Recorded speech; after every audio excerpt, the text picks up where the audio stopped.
Eu estava conversando com o Senhor outro dia e ele havia pregado uma mensagem em um campus universitário e no meio da pregação ele foi um tanto criticado por estudantes um tanto hostis. Ele estava falando sobre Cristo e no meio da pregação alguém gritou: "Quem se importa?" E ele continuou a me explicar, ele disse, o público era hostil. E cada vez mais parece haver uma hostilidade crescente no nosso país perante a fé cristã e um crescente senso de militância de forças pró-cristãs e anticristãs. E nós estávamos conversando sobre isso durante o intervalo. E, em algumas ocasiões, eu acho que os incrédulos neste país têm um profundo medo de que os cristãos militantes tentem forçar aderências religiosas através da lei e assim por diante aos incrédulos, e eles têm medo justificável perante isso. Eu tento lembrar aos meus irmãos e irmãs que a primeira emenda da Constituição dos Estados Unidos protege os não cristãos tanto quanto os cristãos. E precisamos ter muito, muito cuidado com isso, mas há esse senso de angústia e hostilidade dirigida contra os cristãos, contra ministros, teólogos, televangelistas e assim por diante.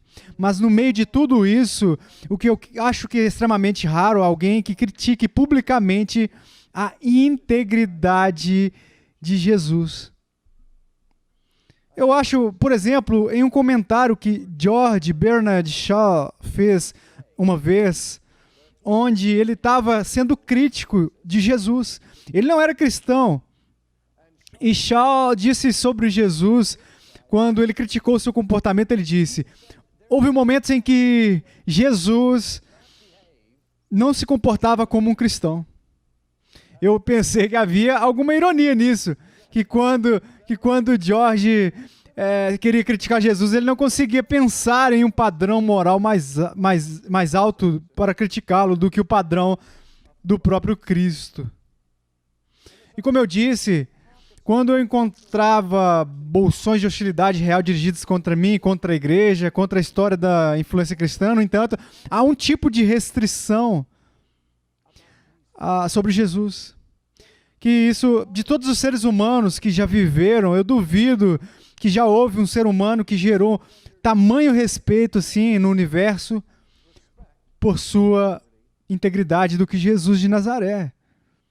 De fato, o mundo tem elogios a respeito de Jesus. A pergunta que me resta é por quê? Se ele era uma pessoa tão maravilhosa e tão amorosa, gentil e compassivo, ministrando a todos os tipos de pessoas, doentes, uma espécie assim, de Madre Teresa de sua própria geração. Então, por que ele foi morto? Não somente ele foi executado, mas as massas clamavam por seu sangue. O que foi sobre Jesus de Nazaré que inflamava as paixões das pessoas por ele ou contra ele? Eu gostaria de ler uma passagem no Evangelho de Marcos, que eu acredito que começa a chegar perto dessa pergunta em particular. O 4º capítulo do Evangelho de Marcos, versículo 35, nós lemos o seguinte: naquele dia, sendo já tarde, disse-lhes Jesus: passemos para outra margem. E eles, despedindo a multidão, o levaram assim como estava no barco. E outros barcos o seguiam. Ora, levantou-se grande temporal de vento, e as ondas se arremessavam contra o barco, de modo que o mesmo já estava a encher-se de água. E Jesus estava na popa, dormindo sobre o travesseiro.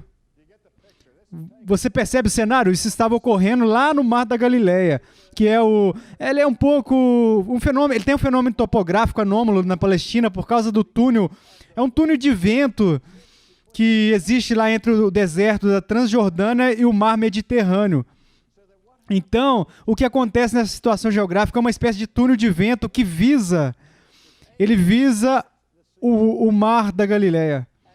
E tempestades de proporção violenta podem surgir assim, ó, sem qualquer aviso, a qualquer momento naquele lugar. Na verdade, eu estava lá alguns anos atrás e eu peguei um cruzeiro, uma excursão pelo mar da Galileia. As mais modernas embarcações náuticas, equipamentos, os marinheiros contemporâneos estavam nos dizendo que eles ainda viviam em medo mortal dessas raras tempestades que ocorrem até hoje por lá.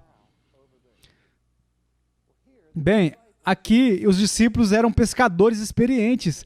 Eles estavam naquele mar, já tiveram ali 1000 vezes, e uma dessas violentas tempestades irrompe no meio da noite. E as ondas estão em proporções gigantescas. O vento está uivando.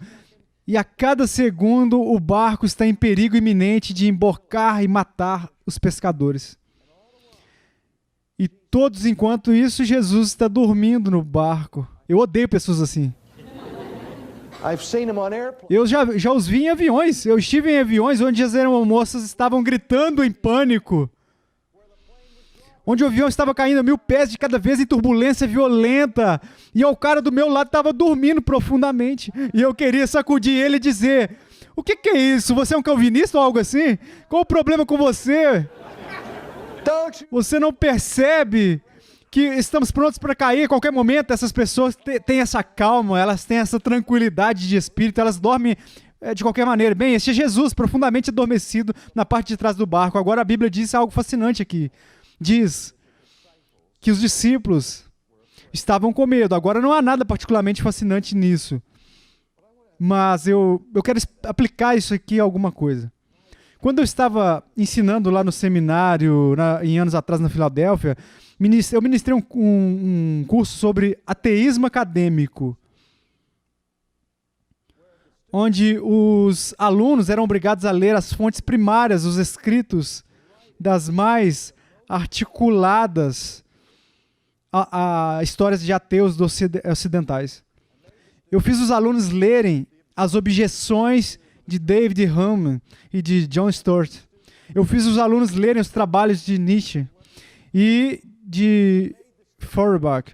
Eu fiz os alunos lerem a crítica de Marx contra o teísmo cristão, e de Kaufmann e outros, Sartre e Camus, e nós fizemos essas leituras e descobrimos que os ateus, particularmente no século XIX e o século XX, estavam tentando responder essa pergunta.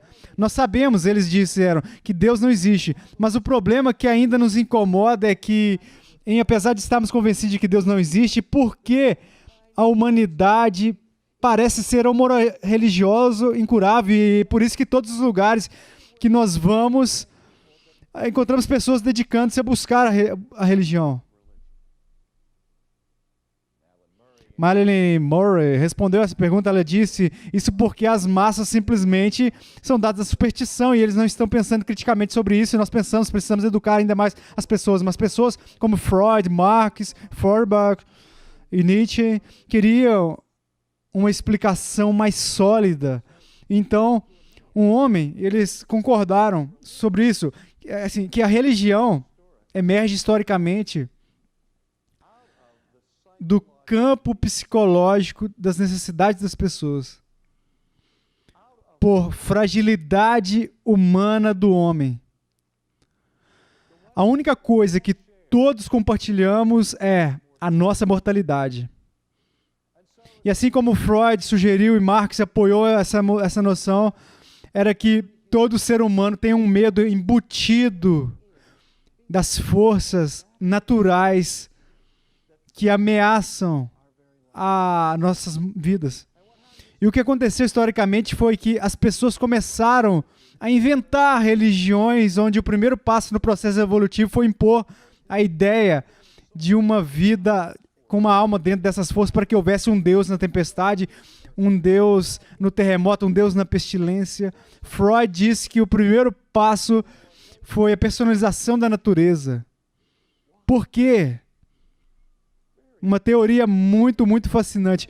A ideia é isso, que existem todos os tipos de coisas por aí, senhoras e senhores, que ameaçam a minha existência.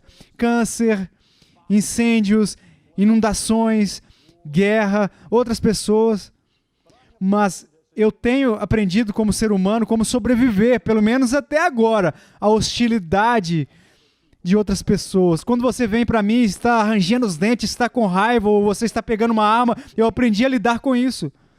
Eu posso, se você estiver zangado comigo, eu posso implorar por misericórdia. Ou posso te elogiar e dizer, você não quer me matar? Eu sou o presidente do seu fã-clube, sabe? Quero dizer, ei, eu te amo e todas essas coisas. Eu posso tentar subornar você. Posso dizer, olha, você vai me poupar, metade do meu reino é teu. E assim por diante. E pequenos dispositivos de como curto-circuito, ataques pessoais contra nós. Attacks against us. Mas a pergunta de Freud estava fazendo é a seguinte: como negociar com um furacão? Ou com a inundação? Você não pode pleitar uma tempestade. Você não pode subornar um terremoto. Você não pode bajular o câncer e fazê-lo desaparecer. Essas forças impessoais e não pessoais que ameaçam nos destruir. Então Freud disse, o que nós fazemos é projetar na natureza características pessoais para que possamos conversar com a tempestade e então sacrificar a natureza. É agora que falamos dessas divindades que estão nessas forças ou acima, em uma versão simplificada é o monoteísmo, onde você só precisa falar a um Deus sobre todos esses problemas. Então, e se você adora a Deus e honra a Deus e devolve seu dízimo, envia seu cheque, então Deus, que é poderoso o suficiente sobre a tempestade, irá te proteger de todos esses problemas. Você entende? Os incidentes na televisão, ministérios onde há ênfase na prosperidade, agora na saúde e tudo mais, que Deus sempre deseja essas coisas. E ouvimos esse conceito de reivindicação. Tudo que você precisa fazer para experimentar prosperidade e cura, e tudo isso é nomear e confiar nisso, e crer nisso, e Deus vai entregar essas coisas. Eu estava jogando golfe com um homem aqui no Texas outro dia, e eu estava na cidade. Ele estava tendo um momento miserável. Nos primeiros 9 buracos, ele cortou a bola por todo lado, errou mesmo. Chegamos no 10º tee, ele desenhou uma linha sobre as quais ele disse, ok, começando agora eu vou começar a jogar golfe. Chega de chutes ruins. Eu disse, ok. Ele acertou uma bola no chão. E ele subiu, pegou outra barra e jogou nas pedras. E depois de errar mais 6 vezes, ele se virou para mim e disse, não dá para nomear isso não, e reivindicar. Mas certamente nós temos a capacidade de projetar os nossos desejos e desejos sobre a natureza, como o Freud indicou. Então ele disse, religião é esta, é o nosso medo da natureza, então nós inventamos o Deus. É apenas isso, simples. Para que Deus se torne uma muleta ou um ópio, como Marx sugeriu, para que as pessoas que simplesmente não suportam viver em um universo hostil ou indiferente. Agora, a razão por que esse episódio das Escrituras é tão importante para a nossa consideração, senhores e senhores, é o seguinte, que aqui encontramos os discípulos de Jesus aterrorizados por causa de um encontro com as forças destrutivas da natureza. Suas vidas estavam em perigo por causa da tempestade que surgiu no mar. E a Bíblia diz que eles se assustaram, estavam assustados. E o que as pessoas assustadas fazem no meio de uma crise? Eles vão imediatamente para o líder deles. Eles chegaram no fundo do barco, sacudiram, e Jesus acordaram e eles disseram, mestre, faça alguma coisa ou nós iremos perecer.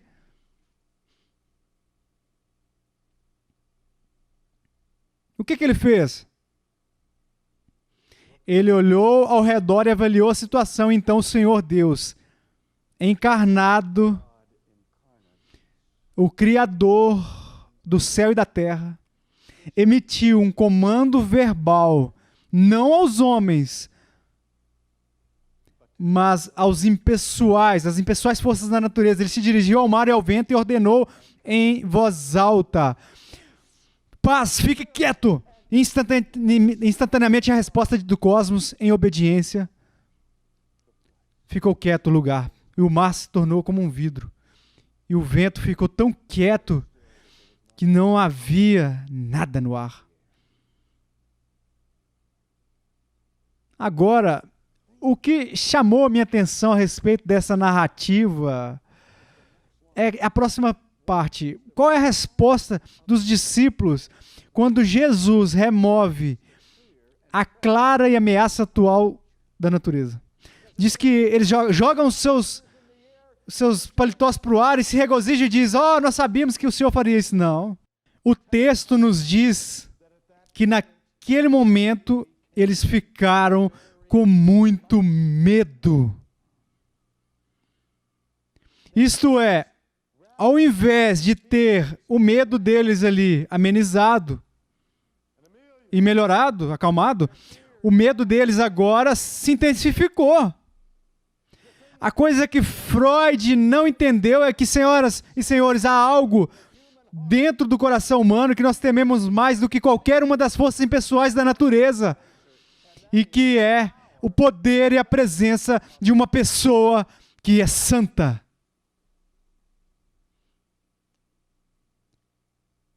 E agora os discípulos estão tremendo e eles fazem a seguinte pergunta: que tipo de homem é esse que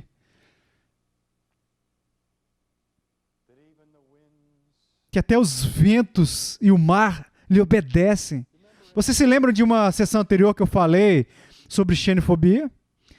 A separação de Deus, a diferença de Deus que nos ameaça e nos assusta?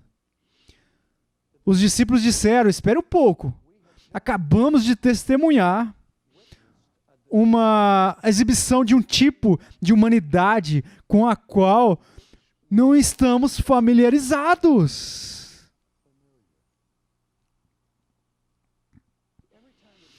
Quando você conhece uma nova pessoa, o seu cérebro passa por uma catalogação, tipo um computador assim, de respostas. Se essa pessoa está sorrindo, isso diz uma coisa.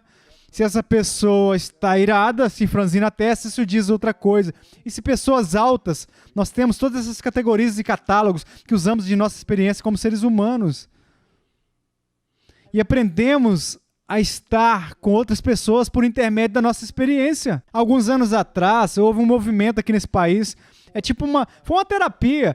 Todo mundo deveria tirar a roupa, literalmente, deixar tudo de fora assim, e revelar os segredos mais profundos dos seus corações. E um prêmio foi colocado lá na abertura. Vocês se lembram? E todo mundo dizia: quero que você seja vulnerável. E o movimento durou muito porque as pessoas se machucaram brutalmente quando se abriram umas para os outros demais. Isso me lembra a história de 3 ministros que vieram até mim depois de jogar golfe, e eles tiveram uma sessão espontânea de confissão de pecados. E o ministro disse: você sabe, ele disse, a minha consciência está realmente me incomodando, eu estou tentando ser pastor e ser justo, mas tive essa fraqueza que eu lutei por toda a minha vida, e isso é uma fraqueza com a bebida. E ele disse: eu sou um bêbado, eu bebo escondido, não tenho conseguido vencer. E tinha mais 2 rapazes que disseram: garoto, eles disseram isso, bem, nós realmente vamos orar por você. E o segundo disse: bem, você sabe que eu tenho que confessar que eu tenho uma luta também, que eu não tenho conseguido vencer, que é a luxúria. E eu sou capaz de controlar meu comportamento, mas os meus pensamentos nem sempre foram puros e eu simplesmente não sei o que fazer, como obter vitória nessa situação. Vocês oram por mim? E eles disseram sim. E o terceiro não disse nada, e os outros 2 disseram: você não tem nenhuma tentação? Ele disse sim. E eles disseram: bem, qual? Eu sou o fofoqueiro compulsivo, mal posso esperar para sair daqui.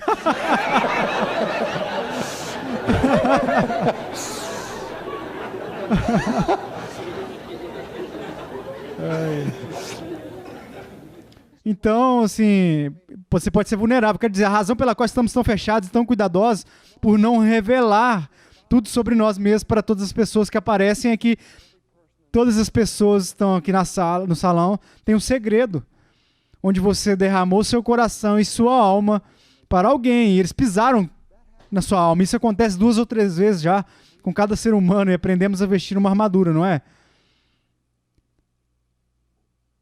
E assim, então, nós não queremos ser vulneráveis e estarmos abertos para os outros, então usamos esse mecanismo, tipo um computador, com muito cuidado para categorizar todo ser humano. Essa pessoa está segura, essa pessoa não está segura. Bem, os discípulos viram Jesus e o computador deles ficou assim, inoperante. E eles disseram, espera um pouco, nós não temos uma categoria para esse homem. Nós nunca encontramos alguém igual a ele, tão diferente, tão santo, tão separado da humanidade comum e que ele poderia mandar o mar obedecer. Em outras palavras, senhoras e senhores, o que aterrorizou os discípulos, senhoras e senhores, foi de repente que eles perceberam que estavam na presença de um homem santo e eles temeram. Temeram. E o temor aumentou. Não é a única vez que esse tipo de coisa acontece no Novo Testamento. Em outra ocasião, as mesmas pessoas, o mesmo mar onde nós lemos, que os discípulos passaram a noite toda pescando. E então eles voltaram, e as redes vazias. E Jesus se aproximou deles, vocês conhecem a história, e ele disse para eles, Pedro, você sabe, como foi? E ele disse, foi uma péssima noite, o senhor sabe, não tinha peixe. Jesus disse, bem Pedro, por que você não pega as redes e joga do outro lado do barco aqui? Agora lembre-se, o perfil da personalidade de Pedro na Bíblia é aquele que o descreve como ele é um homem impetuoso, nervoso. Você pode imaginar o que Pedro pensando quando Jesus lhe diz para jogar a rede do outro lado do barco? E eu posso ouvir ele, pelo menos em sua alma, ele está dizendo, ei, Jesus, você é um fantástico teólogo, um professor assim, profissional de religião, mas, por excelência, mas me dê algum crédito. Eu estou chorando, eu sou um pescador profissional, eu tive essa rede pelo barco assim a noite toda, você vai tentar me dizer agora como eu vou pescar? Mas você é o mestre, eu sou o discípulo. Vamos lá, companheiros, lançar a rede do outro lado. Você sabe o que aconteceu, todos os peixes do mar da Galileia pularam na rede. Então eles tiveram que trazer outro barco para o lado e eles estavam prestes a afundar porque estava tão cheio de peixe. Agora o que Pedro faz? Você lembra? O judeu Pedro é um homem de negócio. Ele não está pescando por diversão. Ele está pescando para obter lucro. Sabe o que eu faria se eu fosse Pedro? Eu teria chegado com a minha única túnica com um contrato e dissesse, tudo bem, Jesus, aqui está o acordo. Parceiro completo, 50% dos lucros, tudo que eu quero é 5 minutos por mês. Você acabou de vir aqui, você vem aqui um sábado por mês e me diz onde eu devo jogar as redes e é tudo, acabou. Isso representa 50% do lucro. Isso é o que eu teria feito. O que Pedro fez, você acredita que no que Pedro disse a Jesus? Pedro olhou para Jesus e ele disse isso, é surpreendente, ele disse, afasta-se de mim, porque eu sou um homem pecador.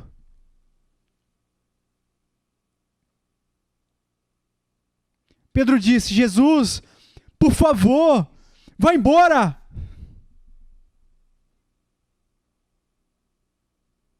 Eu não suporto. Você entende o que é que acontece quando quem é santo entra em contato conosco imediatamente? Nós ficamos desconfortáveis. Nós ficamos conscientes, terrivelmente conscientes da nossa impiedade e queremos que essa pessoa fique o mais longe possível de nós. Alguns anos atrás, em um torneio de golfe que foi realizado na Carolina do Norte, o atual campeão deste evento, da PGA, foi o vencedor dos anos anteriores, do prêmio de Golfer of the Year. E porque ele estava lá, ele estava recebendo este prêmio no torneio deste ano, na Carolina do Norte, do ano anterior. Ele estava também, foi o atual campeão, bicampeão daquele torneio. Parte do reconhecimento foi isso, que ele deveria jogar sua primeira rodada de treinos com o Billy Graham, com o presidente dos Estados Unidos e com Jack Nicklaus. Foi o jogador de golfe, Nicklaus, Billy Graham e o presidente dos Estados Unidos. Aquilo era um quarteto pesado. E assim, eles saíram no curso e jogaram essa partida de volta, e quando eles jogaram, um amigo meu estava lá e ele foi até lá, e o jogador de golfe disse, ei, como foi jogar com Billy Graham e Jack e o presidente dos Estados Unidos? E esse jogador ficou furioso. E ele respondeu com raiva, ele disse, eu odiei. Ele disse, eu não precisava ter Billy Graham falando de religião na minha garganta por 18 buracos de golfe. E ele saiu bufando até o treino. Até no treino. Ele pegou o motorista e começou a bater uma bola atrás da outra, assim, com fúria. E, enfim, liberando toda a sua raiva. Então, meu amigo foi até lá, calmamente sentou-se, observou até o balde de bolas acabar. E ele veio e ele disse, puxa, ele disse, Billy realmente ficou forte, hein? E o jogador de golfe disse, não. Não, ele disse, na verdade, ele disse, Billy nunca disse uma palavra sobre religião. Eu acabei de ter um dia ruim. A Bíblia diz que os ímpios fogem quando ninguém os persegue. Lutero disse que a experiência do incrédulo tremer assim é como uma é como uma folha. Aqui estava um homem que passou o tempo todo com Billy Graham, que é um dos seres humanos mais graciosos que vocês já ouviram. E Billy Graham não precisou dizer uma palavra sequer sobre o cristianismo. E essa pessoa se sentiu desconfortável. Eu descobri que quando eu estou jogando golfe no campo de golfe, eu faço tudo ao meu alcance quando me conecto a um grupo estranho assim. Eu sei que inevitavelmente a pergunta será, o que você faz? E tudo o que eu tenho que fazer para destruir a diversão que as pessoas estão tendo no campo de golfe é dizer a eles, eu sou um ministro. Então, você sabe, eu brinco. Eu digo, bem, eu sou um escritor, bem, eu sou essa coisa, sou aquela outra. Eu estou no ramo de seguros, você sabe, o que quer que seja. Whatever. I try because Não porque tenho vergonha de ser o que sou, mas não quero estragar o dia deles, porque, assim, se eu lhes dizer que eu sou ministro, eles começam a se afastar. E dando todas essas desculpas pelo seu idioma, enfim. As pessoas estão desconfortáveis, elas ficam desconfortáveis. Imagina alguém se sentindo desconfortável na minha frente. Seria ridículo, mas as pessoas se sentem desconfortáveis em nossa presença, não porque somos santos, mas porque nós representamos quem é santo. E é interessante para mim que os inimigos mais veementes que Jesus teve em sua vida foram os fariseus. Aqueles homens que foram devotos à justiça. Eles eram os justos. E as pessoas que estavam mais à vontade com Jesus eram os pecadores. Veja, você entende por que eles não tinham ilusões sobre a sua própria justiça? Mas aqueles que se orgulhavam da sua pureza moral, quando Jesus veio, expôs o caráter profano deles.